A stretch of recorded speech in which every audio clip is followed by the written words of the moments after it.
Hello, வணக்கம் நண்பர்களே. இப்ப நம்ம கடந்த ஒரு வாரமா இந்த கோபுரம் தாங்கி சிலைகள தான் நம்ம பண்ணிட்டுருக்கோம். கிட்டத்தட்ட இப்ப நம்ம அத கம்ப்ளீட் பண்ணியாச்சு.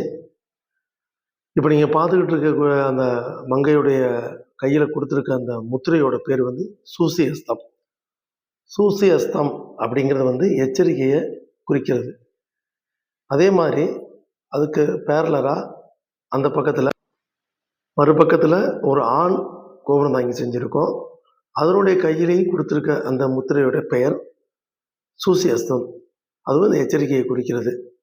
பொதுவா நம்ம ஒரு பக்கத்துல கோபுரம் தாங்கி சிலை செய்யும்போது, அந்த 2 பக்கத்தும் ஒரே மாரியான கையில குடுத்திருக்கக்கூடிய ஆயுதங்கள் அமைக்கணும். இப்ப நீங்க பார்த்தீங்கன்னா, இந்த பக்கத்துல செஞ்சிருக்க கோபுரம் தாங்கி கையில நம்ம ஒரு வாள் குடுத்துருக்கோம்.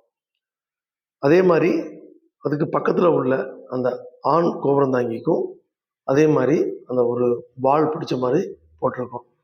ஸோ நம்ம பார்க்கும்போது அந்த 2ம் ஒரே மாரியான அமைப்புல இருக்கும்போது, கீழ இருந்து பார்க்கறதுக்கு அழகாவும், பொருத்தமாவும் இருக்கும்.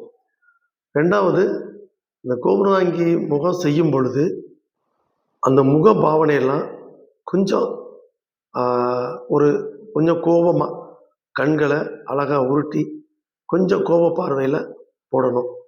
ஏன் அப்படின்னு கேட்டீங்கன்னா, அந்த எப்பவுமே ஒரு மனிதர் ஒரு ஒரு வெயிட்ட தூக்கும் பொழுது, ஒரு பாரமான ஒரு பொருள தூக்கும் பொழுது, அதனுடைய வெளிப்பாடு முகத்துல தெரியும். ஸோ அதே மாதிரி தான், இவ்வளோ பெரிய கோபுரத்த தாங்கிக் கொண்டிருக்கிற இந்த கோபுரம் தாங்கி, அதனுடைய பாரத்த தாங்குறத அதனுடைய முகத்துடைய வெளிப்பாடுல காமிக்கிறதுக்காக, அத கொஞ்சம் கோபக்குறியா அமைப்பாங்க. இதே மாரி மற்ற கோபுரம் தாங்கிகளையும் கையில வேற வேற ஒரு இன்ஸ்ட்ருமெண்ட்ட குடுத்து அமைக்கலாம். நாட்டிய தோரணையில அமைக்கலாம். கால்கள, கைகள மாத்தி அமைக்கலாம். அந்த கோபுரத்த தாங்குற மாரியும் அமைக்கலாம். அது மாரி நம்ம சிற்பியோடைய யுக்திக்கு ஏத்த மாரி, நம்ம அமைப்புகள பார்க்கறதுக்கு அழகாவும், எழிலாவும் நம்ம செஞ்சு குடுக்குறோம்.